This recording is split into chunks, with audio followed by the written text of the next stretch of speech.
in your own words, former CJ, pinadiinan nyo pa ang pangangailangan ng edukasyon at tulong sa mga menor de edad na maagang namulat sa mga bagay na sexual. So, how is it now that you do not support initiatives which recognize this very idea na kayo mismo ay ginamit ito para magdesisyon na yung relevant RPRH provisions ay constitutional, Mr. Chair?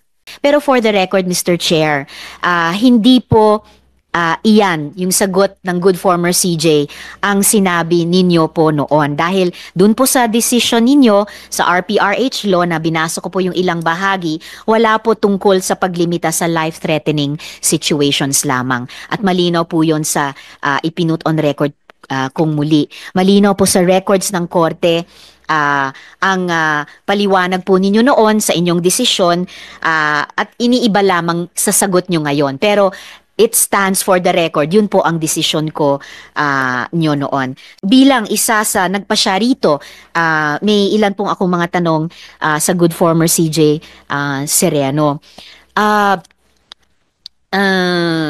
Nabanggit nyo po, former CJ, na sa inyong mga nakaraang statements na hindi compatible ang CSE with the Philippine context. But you were part of the Supreme Court that upheld the constitutionality of the RPRH's provision on age and development appropriate reproductive health education on which DepEd based its department order.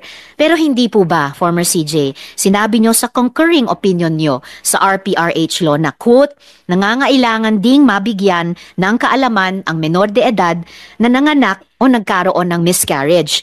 In your own words, former CJ, pinadiinan nyo pa ang pangangailangan ng edukasyon at tulong sa mga menor de edad na maagang namulat sa mga bagay na sexual. So, how is it now that you do not support initiatives which recognize this very idea na kayo mismo ay ginamit ito para magdesisyon na yung relevant RPRH provisions ay constitutional? Mr. Chair, it's not the topic of the hearing, pero pag dumako na po sa period of amendments actually naging subject na ng amendment by substitution ng isang iba pang panukalang batas, i-align yung edad ng mga batang pwedeng tumanggap nitong modern family planning services kahit pa walang parental consent sa edad na 16, na align po sa batas laban sa statutory rape, align po sa, which is the law na binanggit na rin po ng isang resource person natin, Mr. Chair,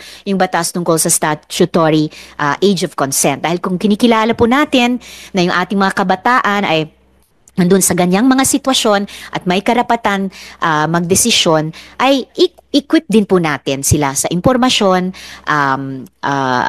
kaalaman at serbisyo at modern family planning methods para maisagawa yung sa tingin nilang informed decision para sa kanyang kabutihan. And before I go to my last questions for the good former CJ, Mr. Chair, inote ko rin po na sa RPRH law, ito pong Section 3 ang definisyon ng reproductive health. Reproductive health, at I think nabanggit na rin in part ng DepEd, refers to the state of complete physical, mental, and social well-being and not merely the absence of disease or infirmity in all matters relating to the reproductive system and to its functions and processes. This implies that people are able to have a responsible, safe, consensual, and satisfying sex life, that they have the capability to reproduce and the freedom to decide if, when, and how often to do so. This further implies that women and men attain equal relationships in matters related to sexual relations and reproduction.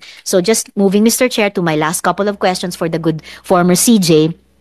Ayan, tamang-tama dahil kababanggit nyo rin lamang po. Patungkol naman po sa parental authority, ito po ang sinabi nyo noon dun sa inyong desisyon sa RPRH law. Quote, sa ilalim ng RH law, hindi pinagbabawalan ang mga menor de edad na may anak o nagkaroon ng miscarriage na humingi ng payo sa kanilang magulang at hindi pinagbabawalan ang mga magulang na magbigay nito.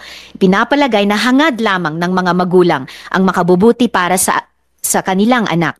Sa pagsasabi na hindi kailangan ang parental consent ng mga menor de edad na may anak o nagkaroon ng miscarriage bago mabigyan ang mga ito ng Modern Family Planning Services, pinanghihimasukan ng pamahalaan ang ugnayan sa pagitan ng menor de edad at ang nilapitan nitong medical health professional. Kadalasan, pinagkakaitan ng reproductive health services ng mga pribado at pampublikong health professionals ang mga menor de edad dahil sa kaisipang masyado pa silang mga bata para magkaroon ng kaalaman sa mga bagay ukol sa kanilang sexualidad.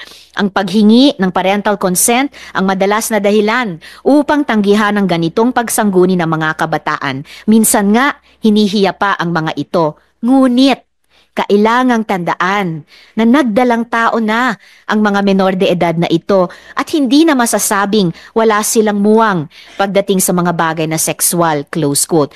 Ibig pong sabihin, walang paglabag o panghihimasok sa parental authority kung hindi naman pinagbabawal ng batas na humingi ng payo sa magulang o na magbigay ng payo ang magulang sa anak. Dagdag pa, sa sarili ninyong salita, kinilala nyo na ang ibang menor de edad ay maagang namumulat sa mga bagay na sexual at kailangang tugunan ang kanilang pangangailangan.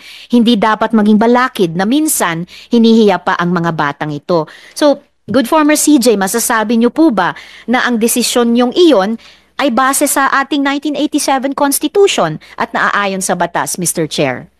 Ang sitwasyon na malinaw ay buhay ay nakasalalay. At yung ating DOH na nagwo-worry kasi repeated daw yung pregnancies at nakikita yan ng ibang datos natin. Yun ang ating pinag-uusapan dun sa mga parte na yon. So, sa larangan na yon na ang buhay ng tao ay nanganak na yung nanay, no?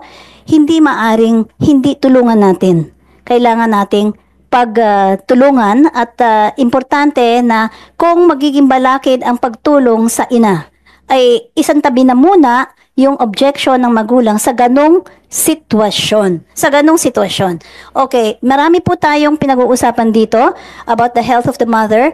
Fully on board po ang mga parientes tungkol sa pagtulong sa mga ganong sitwasyon. Kaya't nung una kaming lumabas, kami po, no, ng ating objection doon sa original bill na na-substitute na, nung nakita namin na hindi kasama sa pagkalinga in a strong way ang mga magulang, malakas ang aming objection. Kasi kailangan kasama. Kasi wag nating i-presume na ang mga magulang ay itatakwil ang mga anak nila. Maraming Pilipino, kukup-kupin pa sila.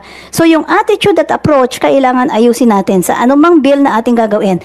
Sa alang-alang, maraming matitinong mga magulang, bagamat mayroong mga magulang rin na kriminal. Yun ang pinag-uusapan ko doon. Sa awa natin, sa buhay ng ina at sa kanyang sanggol, kailangan nating tulungan. Salamat, Mr. Chair, at sa former CJ. Nagkakasundo po tayo na indeed, buhay ang nakasalalay, buhay ng batang ina, buhay ng kanyang baby. Kung kasama, ideally, sa prosesong ito, kung kasama pa yung batang ama, buhay nilang lahat ang nakasalalay at hindi maaring hindi tulungan. Pero for the record, Mr. Chair, hindi po iyan, yung sagot ng good former CJ, ang sinabi ninyo po noon. Dahil dun po sa decision ninyo, sa RPRH law na binasa ko po yung ilang bahagi, wala po tungkol sa paglimita sa life-threatening situations lamang. At malinaw po yun sa ipinut on record kung muli. Malinaw po sa records ng korte, ang paliwanag po ninyo noon sa inyong desisyon at iniiba lamang sa sagot nyo ngayon. Pero it stands for the record. Yun po ang desisyon ko nyo noon. So, Mr. Chair, those are all my questions po for the good former CJ right now, and I will join the chair in asking questions of the other advocates at the proper time. Salamat, Mr. Chair. Thank you.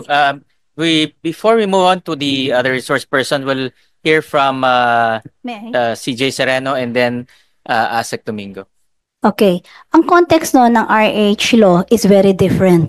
We are really talking about physical life and safety. And I'm happy na ang lakas ng perspective natin, natutulungan natin ang mga kabataan sa ganong perspective. Malakas din ang konteksto ng pag-uusap noon during the RH law, pero wala ni minsan na pag-usapan ang gender identity crisis at yung paghanap ng expression ng individual decisions. Binago ng pag-uusap ngayon tungkol sa CSE ang ganong konsepto. So those are two different worlds, the RH law world and the CSE world. Please lilinawin po namin itong CSE law world ang talagang source ng objection. Fully on board tayo dun sa mga nangyayaring mga effective intervention ng government na health-oriented. Thank you.